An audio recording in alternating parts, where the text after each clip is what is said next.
Jean-Sébastien, quel bonheur d'avoir le seul gérant qui ne parle pas du Brexit. Vous savez pas.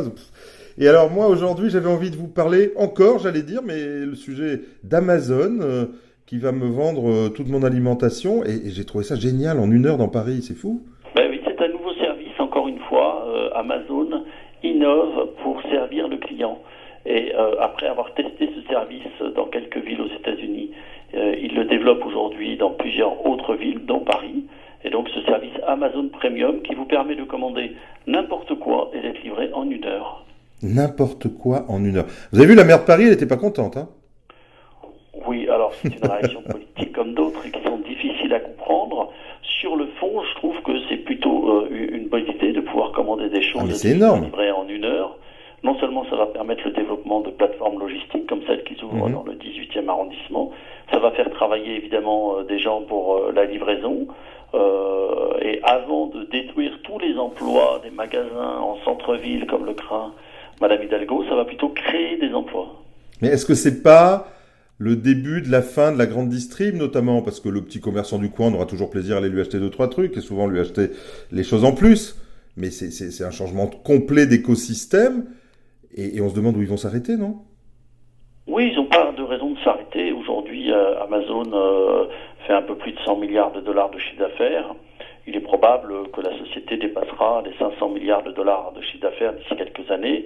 On voit qu'ils peuvent élargir la profondeur de leur catalogue, c'est-à-dire vendre des produits qu'ils ne vendaient pas auparavant, qui vont vers des ventes d'abonnements, enfin les films, ils s'attaquent à la télévision. Demain, ce sera des offres de produits financiers. Il est probable que Amazon s'attaquera au métier de la banque et de l'assurance. Mais encore une fois, le client en ressort bien mieux servi puisque il va pouvoir s'échapper des embouteillages, s'échapper de la perte de temps pour passer du temps à faire autre chose et il aura des produits frais qui lui seront livrés en temps et heure. Ça veut dire qu'aujourd'hui, j'achète le titre Amazon et je ferme les yeux. Il n'y a rien qui peut les arrêter dans les 10 ans à venir. Si, tout à fait. Alors surtout, vous n'achetez pas le titre Amazon aujourd'hui. Mhm. Vous êtes très vigilant, contrairement à ce qui s'est passé au cours des dernières années, parce que la valorisation d'Amazon commence à être extrêmement élevée.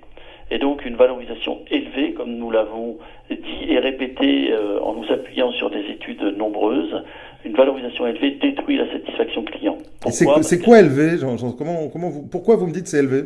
Mais laissez-moi finir, Pardon. et je vous parlerai de la valorisation élevée, car c'est très important de comprendre pourquoi la valorisation élevée détruit la satisfaction client. Elle la détruit parce qu'elle oblige souvent les sociétés à justifier cette valorisation élevée auprès de ses actionnaires, voire de ses salariés qui sont souvent actionnaires. Et donc pour justifier ça, elle fait des choix hasardeux de diversification, elle achète des sociétés où elle va sur des produits qu'elle ne maîtrise pas. Et donc valorisation élevée, ça veut dire que par rapport à la croissance possible de la société, on a une valorisation qui reste raisonnable et qui puisse justifier une acquisition par un concurrent. Alors, donnez-moi Amazon, allez-y. Pourquoi c'est élevé? Ah bah parce que les niveaux de valorisation actuels d'Amazon sont très élevés, surtout si on retraite les résultats des dépenses pour le client. Amazon est une société qui fait très peu de résultats. Oui, Donc c'est pour ce ça. qui se passe, c'est que les analystes financiers, pour justifier la valorisation d'Amazon aujourd'hui, expliquent qu'il faut retraiter tout un tas de choses des chiffres qui sortent pour justifier la croissance potentielle bénéficiaire d'Amazon. C'est-à-dire qu'on a des PE par rapport à des croissances potentielles. Donc là, c'est vraiment des analystes qui cherchent à justifier de valorisation élevée. Pour vous donner un ordre d'idée, l'objectif de cours qu'on a, nous, chez Trust Team Finance, est plutôt autour de 550 dollars. Et on est aujourd'hui au-delà des 700 dollars. D'accord. Donc il y a quand même une survalorisation, une prime liée à la forte croissance d'Amazon, qui est de plus de 20%, mais qui nous semble quand même assez excessive. Oui, mais à l'échelle des 10 ans à venir et de l'évolution du chiffre d'affaires dont vous parliez, c'est rien.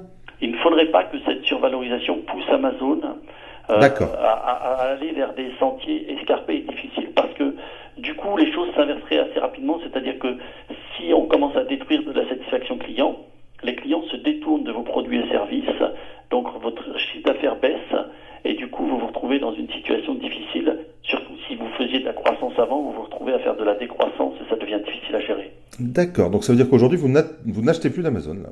Non, tout à fait. D'accord. Après m'être fait insulter pendant 5 ans à chaque fois que j'ai raconté cette histoire sur Amazon, après avoir gagné beaucoup d'argent, puisque le cours est passé quand même de 50 à 700 dollars Eh oui. au cours des 5 dernières années, Mhm. nous avons décidé de vendre toutes nos positions sur Amazon.